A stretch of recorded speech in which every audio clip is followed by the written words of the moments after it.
saying a few words about PianoForte Foundation, which is, after all, the organization that is putting on the Chicago Amateur Piano Competition 2016, our fourth biannual competition.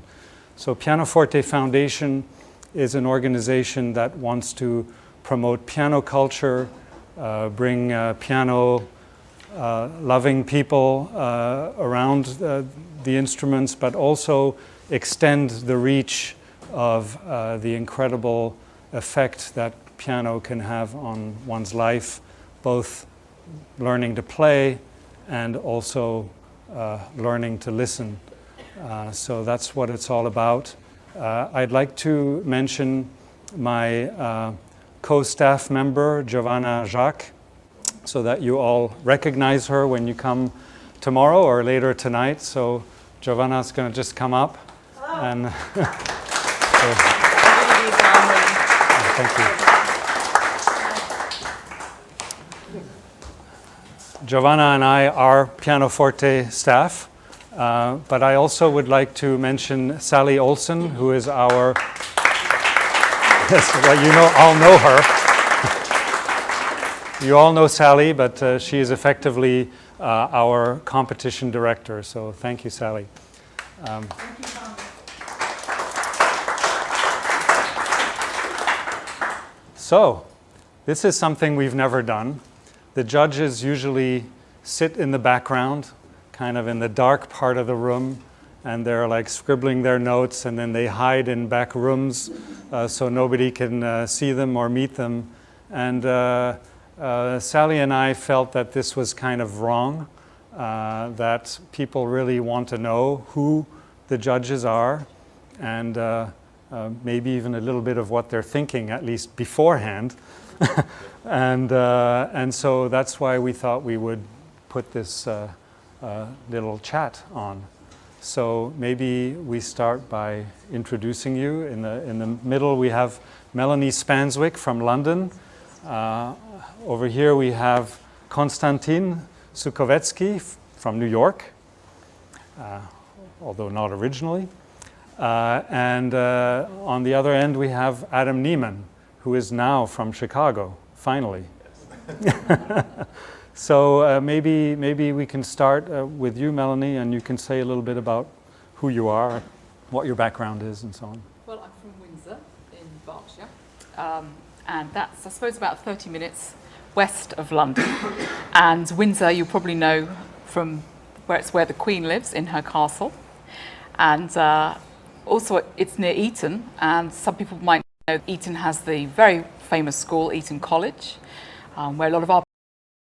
So, to all of you who are going to, some of you who are going to perform for us, I would say just always say you're doing it because you love it. There's no gun held at our head. We all choose this. It's not an easy thing to do, but we choose it. Yeah. And when we do it, we have to own it. I'm not sure you said enough about the fact that you are also a businessman. Well, that's true. I'm about to launch my own luxury shoe line. So. By Constantine, which is also coming directly to consumer online. So if you're interested in luxury shoes, please check it out. Are these yours? No, these are Alexander McQueen to honor our British.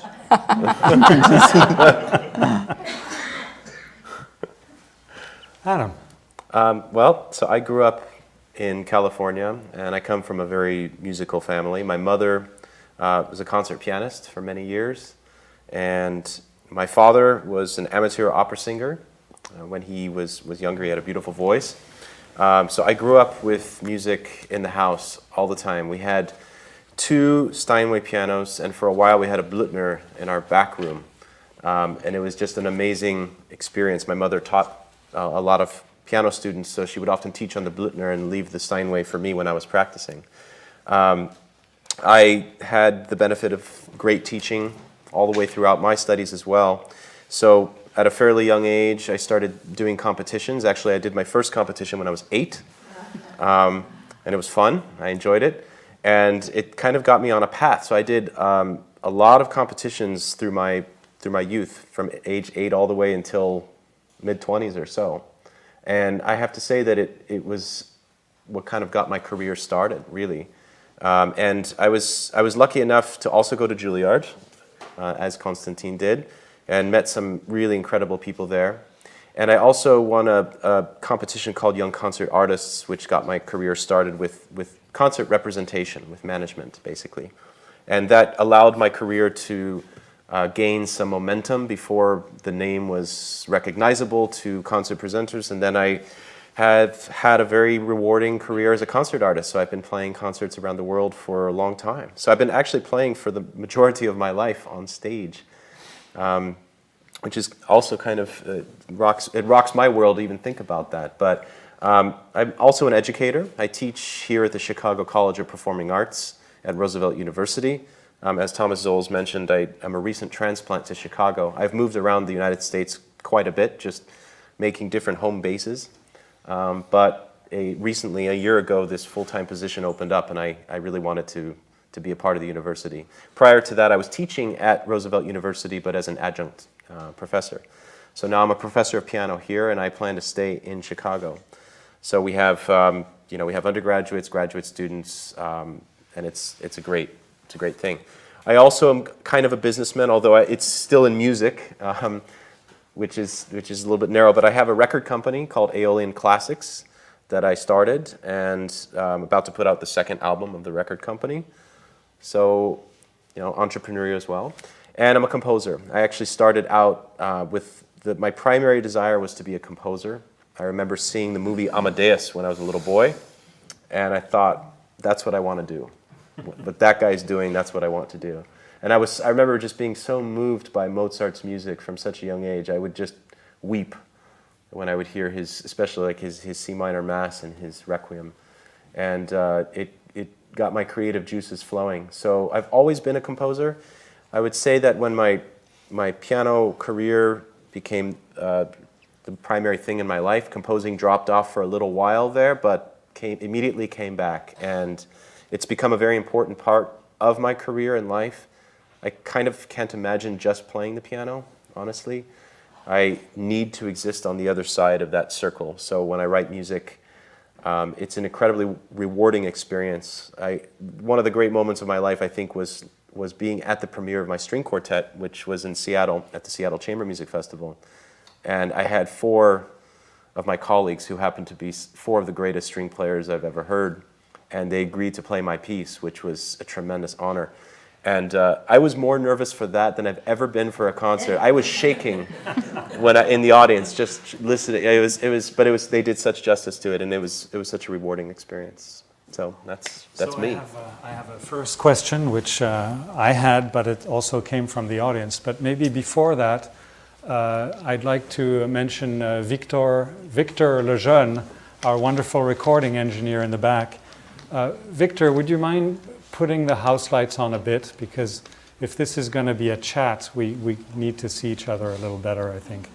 Yeah, that's great. Thank you. So the first question is, you've adjudicated many competitions. First of all, I'm curious if you've adjudicated any amateur competitions before. The question is harder if you haven't. And the question is, how do you adjudicate differently when you're dealing with amateur pianists versus professional pianists? So, who wants to start? I've adjudicated a lot of amateur competitions because we have something in the UK called the British International Federation of Festivals. And this is an organisation that is affiliated to many, many festivals, about 360, I think it is, around the UK, and many abroad as well. In fact, it's where we met, in Hong Kong in 2013. So I've done quite a lot, and these competitions are, well, from small children right up until almost semi-professional, really. So it's quite a range, and in Hong Kong you have huge classes. But in England, of course, it's smaller classes, but still, I've done a lot of adjudicating and of quite high professional level as well. But I think the differences are you're looking for a sense of musicianship and communicating, perhaps even more in an amateur competition, because generally the technical level isn't going to be quite as high. You assume it's not going to be quite as high. It might be, but usually it probably won't be. So you're looking for other things, the way that the pianist will communicate to the audience. I think that's the primary thing for me, and that they're enjoying it. There's a sense of real enjoyment too. Yeah. This will actually be the first amateur competition that I've adjudicated. I've adjudicated other competitions before, but I would concur. I think Melanie put it very, very well. But I think we would all feel that way even in a professional competition, that sometimes what seems to get emphasized more than anything else is the pyrotechnics. And in that regard, I see the level constantly going up and up and up, but there's just sort of a finite limit. After a while, who cares, honestly?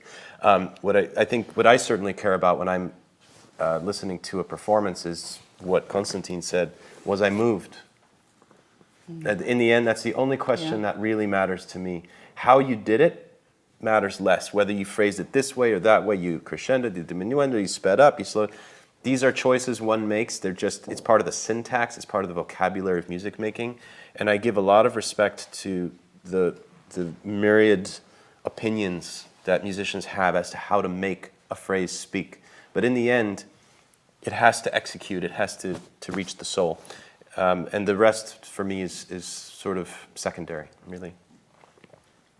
Well, I don't have much to add because you guys summarized it perfectly, but it is also first time for me to be adjudicating the amateur competition, but I really don't think that there should be necessarily a huge distinction because it is music making that we're experiencing, and it is, as you said, communication between the maker and the receptor of it. So ultimately the success of the performance depends on how well that communication is established. Well, a little segue into what you said about the phrasing and so on. This was a question. There's a lot of great questions from the audience, by the way. I'm amazed. I don't even have to think of any. They're wonderful. Wasn't it great? But what, Adam, what if you really hate that piece? Oh, honestly, I'm not here to judge the compositions, really. And there are very few compositions I really hate. Very few. So and there are very few for piano. So it's very unlikely you're going to play anything I detest. But even if you did, even if you somehow managed to find that kernel of malice that would make me hate it, I will not judge the piece. I will only listen to how well the performance is. We do have a sign in the showroom that says, "No for Elise." Poor Elise. But I don't know. I think I just touched a level here. I think the other week I was in the Hampstead Piano Fest where we were wrapping up the season, and somebody was playing something I don't particularly like, but they were playing it so well. I found myself enjoying it. And that is the best, is when, because I have to plead guilty that I'm a bit less kind than Adam. I do have quite a menu of things I dislike, but it bears absolutely no effect on how my experience of that singular performance will be. I find so frequently pieces that I adore butchered, and I find so many times music that I would never have chosen myself be played so well that I find myself completely delighting in the performance. Now, I might not want to sit down and play it, but I will certainly gladly hear it. Yes, I totally agree. There was another question which I think is kind of fun in the same context, which is pieces for left hand only, ... a good idea at a competition or not.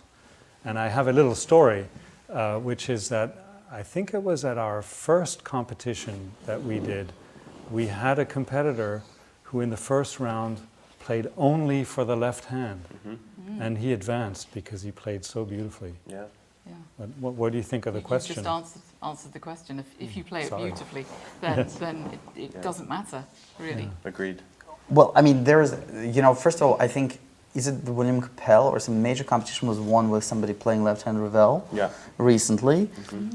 But that's just really a footnote. I don't talk about it all the time, but I did actually have a hand injury about a decade ago that literally was from practicing too much and having too many engagements back to back, and I was doing lots of competitions, and then people would cancel and would call me, and I would always bluff. They would call me and they would say, "Oh, can you play Beethoven 3 in a week?" And I'd be like, "Of course, I played my whole life." And they'd be like, "Oh my God, where do I buy the score?" And no, I literally did it. I learned it in 8 days. It cost me 3 years of physical therapy. And so for a while, I really, basically they said to me, don't play at all, but I couldn't not play at all because my career was just starting to happen. So I had to play, but I had to be very clever about it. I had to switch my repertoire in a way that would not completely, kill my right hand. So I started playing a lot of left-hand repertoire. And it's great music. There's a lot of wonderful music. And it's terribly hard. Oh, yeah. But I have to say that having gone through this experience, this is where the seeds of my now the most treasured thing that I do as an artist for myself as create my own opera transcriptions. It took me about 10 years to develop a particular way of playing the piano that totally separates melody from accompaniment.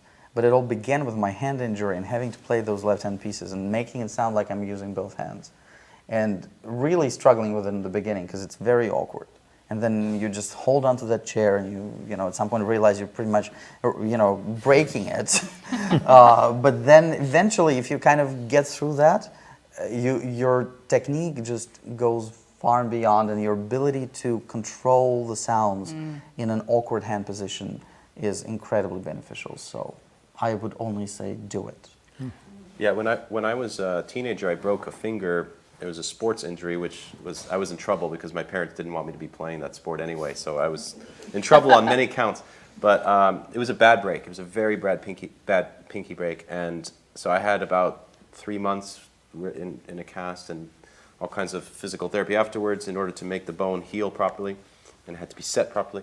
But I was also playing left hand alone for quite some time, and I was still taking my weekly lesson with my teacher, and I just brought in all of my repertoire. I was playing two-handed repertoire, but a lot of it had very involved left-hand parts. I was just beginning to learn how to play Rachmaninoff, for example, whose left-hand parts span a much wider range than other composers. Scriabin, I was playing a lot of Scriabin. Chopin etudes, left hand alone. And man, it really did so much for me because actually those months, something in my brain switched. It gave me an awareness and a coordination I would not have had if I just spent time on two-handed repertoire. So I can relate to that experience. It really shifts your consciousness completely. It does. Well, you could just play Godofsky too. Oh my God. Well, for that you need 2 extra ones. Yeah. Yeah. Here's an interesting general question. What do you like and dislike about being a pianist? So maybe let's focus on what you dislike, because we already know you like a lot of things. Traveling for me on my own.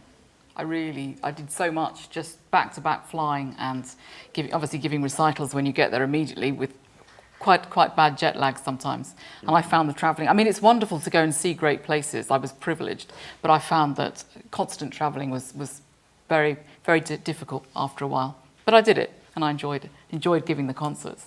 I think that's probably, and practicing, a lot of practice. We all have to do that, though.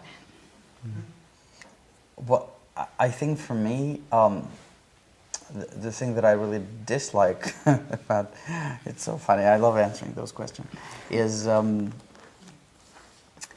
when you're learning something new, and it happens, well, correct me if I'm wrong, raise your hand if it doesn't happen to you, but whenever you learn something new, you always feel like you haven't practiced it enough by the time you have to perform it, no matter how well you practice.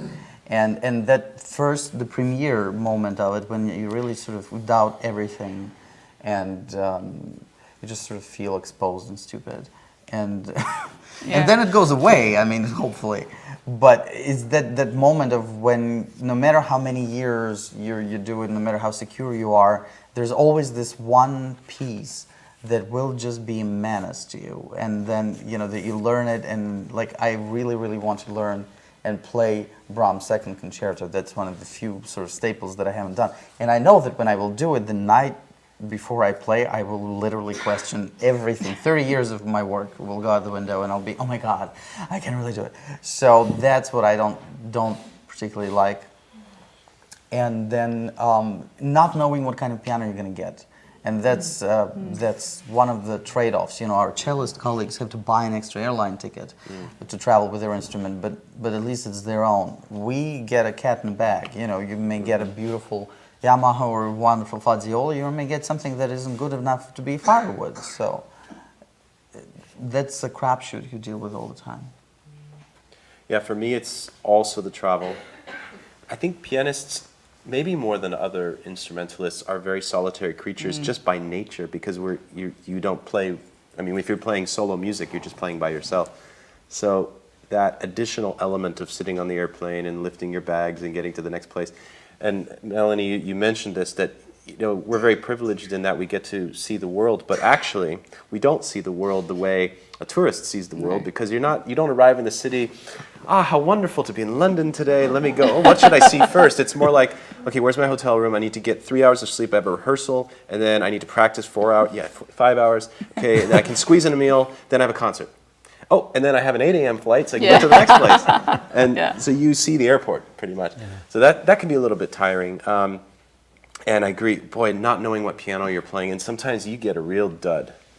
And the audience just doesn't know the difference or care. So you have to make it sound good regardless, and you sometimes are pulling magic. I've had to play on some pianos, as I'm sure everyone in this room probably has, where you've got 88 different keys that go down with different velocities. So you're like, okay, when I get to this E, I have to press a little harder. This one, and you're like, your brain is literally calibrating. Okay, 7.3% more, and you're trying to get the whole, so you can play an even scale, which you can do. But I had to put like a color sticker to the keys that weren't working properly, so that when I played, I just punch it stronger, because there was no tuner available. Oh yeah. Either. I mean, it depends where part of the world you are. And it's very hard because one doesn't want to be judgmental. When one comes across certain parts of the globe where there's no infrastructure for somebody to have a climate-controlled room or having a tuner standing by for you to attend to every whim, then you just really resort to color stickers to just remind yourself which note need to be played harder. I once had to voice a piano myself. See, I don't know how to do that. Well, I don't know how to do it either. Don't.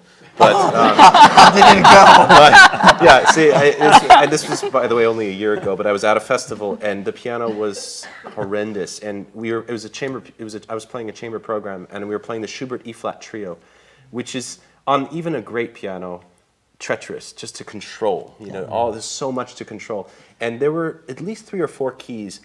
The hammer was so hardened on its edges, and no matter what I did, where I moved the una corda pedal, I tried to find a point where I might get a little soft hammer. There was nothing. It was like metal was on the edge of, and it was just every time I played the string, wow, what was that? So, and I kept saying, "What can I talk to the technician?" It was a very reticent technician.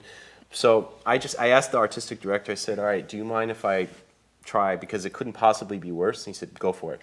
But we didn't have tools. You need a proper needle, and I couldn't find it. So we went to the hardware store, and I found some needles and some hammers and stuff. And I kind of snuck into the hall at night, and I pulled out and I'm like, okay, which ones? And I just poking holes into, and I got those keys to be so mellow, there was almost no sound, but it was great. No, I mean, another very warm climated country that shall remain nameless.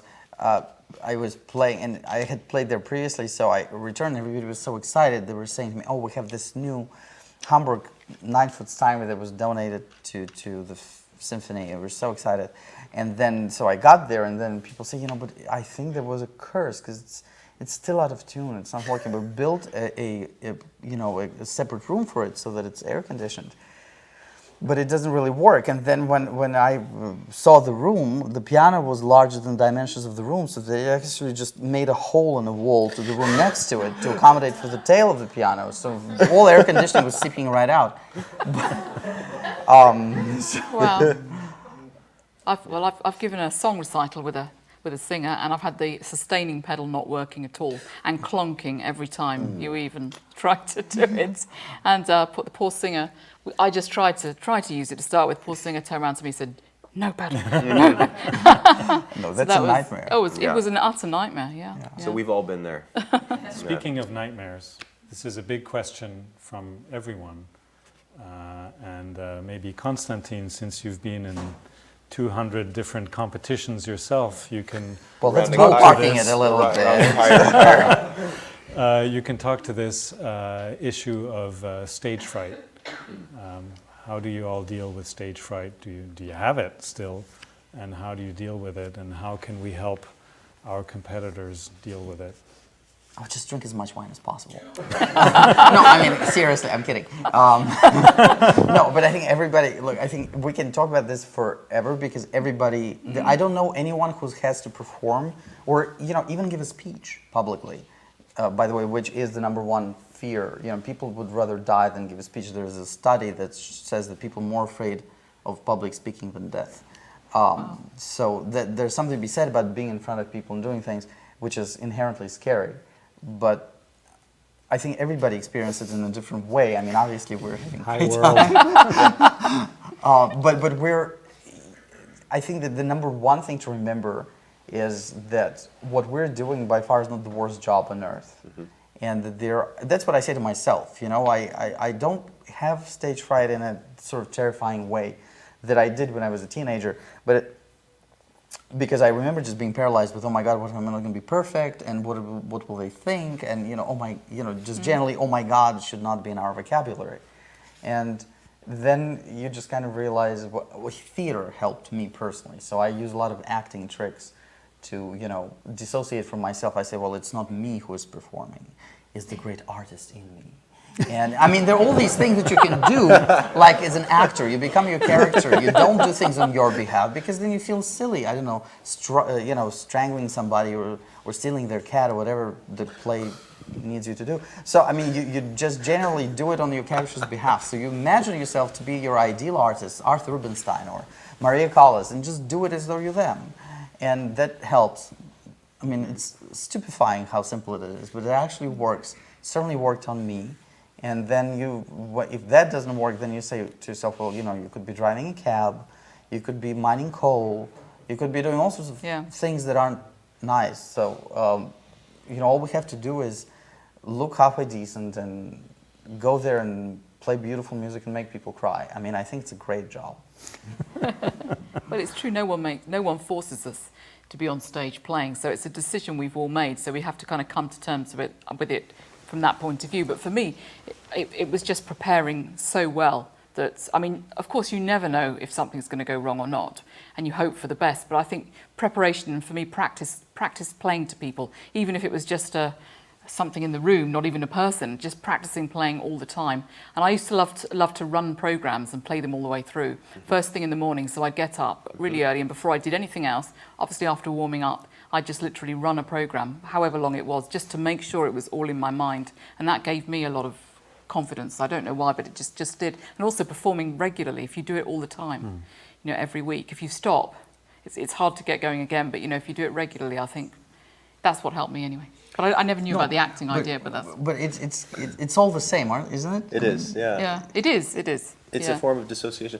It's funny you say that. I do the same thing with run-throughs. Oh, do you? And I call it my pre-coffee run-through. Oh, because without coffee, I'm not quite human in the morning. So that's the best time to really test what I know and don't know. Yeah. And the first thing in the morning, I will run a program or a concerto or whatever it is I'm preparing for. And what I realize is it strips me of my better qualities and exposes my weaknesses, which is what I'm looking for. Yeah. I think the number one inhibitor to a feeling of comfort on stage, and when I say a feeling of comfort, that doesn't mean that fears go away. I just mean that you can kind of tolerate the discomfort. Is perfectionism, which is, I think, really. In a way, perfectionism is a good part of a practice routine, but is a terrible part of a performance routine. Because when you're perfectionistic while you're performing, you're constantly checking and judging, which is not good, because you're not in the moment. It means you're constantly listening to what you just did, so you can judge whether it was good enough, which means you're not concentrating on what you're now doing. So actually, there is no room in a performance for your sort of analytical mind. At the same time, you want to be listening very well, because things in the room and the piano may be different than the way it was in the practice room, and you want to be responsive. So if the piano's a little bit different, you might apply a different kind of pressure, you might phrase a little differently, you might use more or less pedal depending on the acoustic of the room. So you want to be able to turn on a dime and adjust, but that's a presence and that's a sensitivity without analysis. So what's been a big challenge, and it's really helped me, is to learn how to shut off the judge in a way, and just be in the moment. And I think that when you practice what you talked about running through, what that is, I think, is practicing performing. Because we practice practicing. That's not helpful. Practicing where you constantly stop, fix the phrase 7 times. Oh, let's do it 3 more. Great. Next phrase, do it 10 times. Excellent. Let's do the next one 10 times. That's great in the beginning stages while you're assimilating the information, because it's a lot of information to bring into the computer system. But at some point, it's scrambled. You've taken in a lot of information, and it doesn't know how to spit it out in an order without little glitches. So to get rid of those little glitches, I think takes running the program from beginning to end, just like a computer. So useful too. Absolutely. I don't know if that'll be helpful at all, but there's a little sort of secret that I've developed through my theater experience is I like to always be in the hall those few silent, quiet moments, and the air conditioning came in on cue as I said silent. Perfect.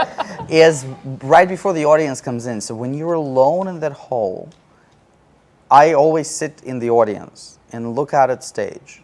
And in my mind, I'm dressing the stage.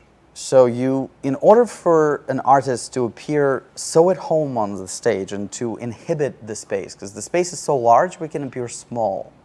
We can read small in terms of energy. So what I do is I imagine, well, I put my couch there, I would have, my cell phone charger over there, and here'd be a glass of wine. And I kind of mentally photograph it. And so when I step on stage, I'm stepping into the environment that I've created right before the people came in. So I'm home. I'm not in a hostile environment where I'm naked in front of people. I'm in my own living room, in my imagination. And nobody knows this. They all think, that presence, blah, blah, blah. But it's a little mind game that I always play with myself, and I find that it makes me feel at home at whatever stage, and not all stages are welcoming as this. Not all of them have a casting couch and a rug. Some of them actually, feel a bit like a mortuary. I mean, there is one particular that just really feels like you're about to have your appendix taken out. I would also like to add one thing that a friend of mine who's a skydiver and a wonderful violinist, he talked about, which is what is fear? And it is a biochemical reality. You have fear in you because it will save your life. It is a life-saving mechanism, because if that tiger jumps out at you or whatever it is that is life-threatening, you go into that fear response, and your adrenaline kicks in, your heart rate rises, you sweat more. But all of those things exist to make you more than you. I mean, they're to make you transcend your normal state, so that if you had to run faster or you had to hit harder or climb, you could. You have more strength. And there would be a toll afterwards, the shaking and the soreness, but fear gives you power. So I think that we fear fear, and we want to reject it. We want to say, I don't feel it. No, I'm fine. This is for me is like eating dinner. But that's a lie. It's not. It is something special performing. And I think just accepting it, saying, yes, this is a scary, exposed, naked thing. But this fear I feel is my friend. It's actually there to make me better. And sometimes I found if I feel very relaxed when I perform, I do not play that well. I really don't. And when I am nervous and I feel edgy, like it could just all untangle, sometimes I give my best performances. Yeah, So I totally agree with there that. you go. Yeah. We have time for one last question. So there are so many questions. A lot of them relate to judging, procedures and so on. I don't think that's so interesting now that we know our judges. I think we can trust them, that they will do the best they can. So the last question is, more for fun, who's your favorite performer? Tricky, maybe. Alive or dead or? Both. Pianist? Pianist. Well, dead for me, Rachmaninoff. Rachmaninoff.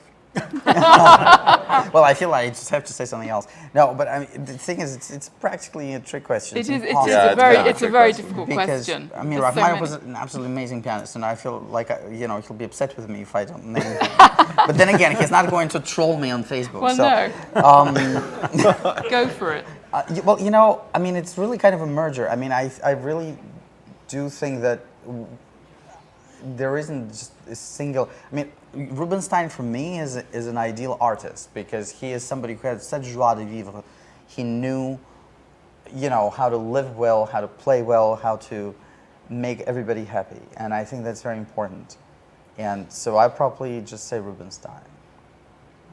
I have to say the two performances that I've been to that stand out in my memory as the greatest musical performances I'd ever seen.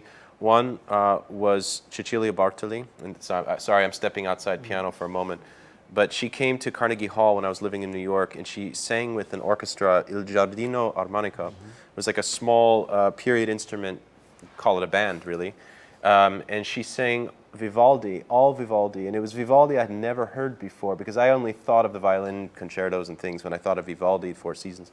And I was hearing all this incredible music sung by such an amazing performer. She was so committed to the music. I could tell that this was almost a mission for her. It wasn't just like a concert she'd been hired for. I could tell that she wanted to transmit this music and show us. She had such love for it. And I was amazed. I was moved to the depths of my soul by her commitment. And the other performance really was a pianist, actually. It was Radulupu. He came to San Francisco when I was a young boy, and he played a recital. And I will never forget it. It was the first time I ever heard a real pianissimo that spoke to me.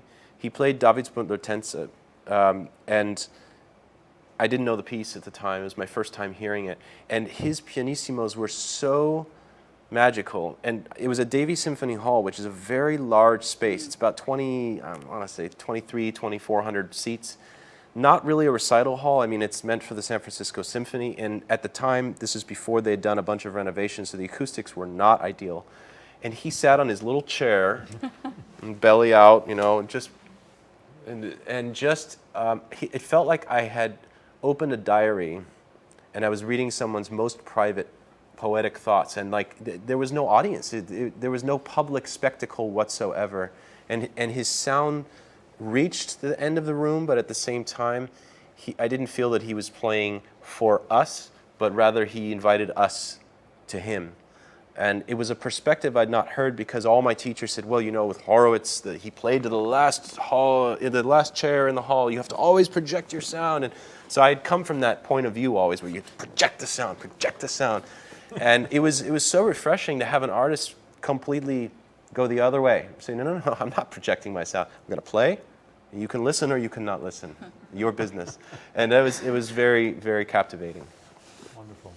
Yeah, I suppose if I was to choose two performances, I would say I heard Radulupu when I was, I suppose, about 20, and he played Mozart K491 with Ashkenazi conducting, and I went to the rehearsal, and I absolutely agree, it was absolutely phenomenal, really fantastic. And then I heard Yevgeny Kissin play at the Proms when he did the, well, it was legendary concert now, I think it's on DVD, on his own, in the middle of the Albert Hall, which has never been done before, and that was quite something. Just phenomenal playing, really brilliant. Well, for me, of course, opera. I mean, I have to say that of a non-pianist, my absolute favorite performer is Renée Fleming. She has an ability to literally just stop time and make you cry any time of the day, just within about 30 seconds. And I remember seeing Eugene Onegin with her and Horostovsky at the Met. And I know the opera very well, and I frankly didn't like it much until I heard them. And then it really shocked me, actually, that somebody who's not even a native Russian speaker can interpret the language and the music with such absolute honesty and authenticity that surpassed anyone I've ever heard who was a native speaker singing it. And then what further baffled me in a good way is on the way out to see the entire audience of the Met coming out of there just weeping tears for characters that they have no way to relate to and language they don't understand. And then I went to the subsequent 6 shows, and that was, I don't think I'll ever surpass that Eugene Onegin. Thank you very much. Thank you, Pleasure. judges. Thank you, audience.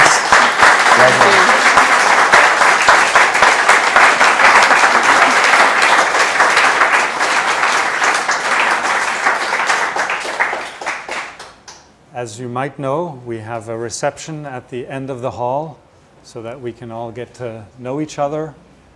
The judges will retire, but please stay, enjoy, have some wine and food. Thank you.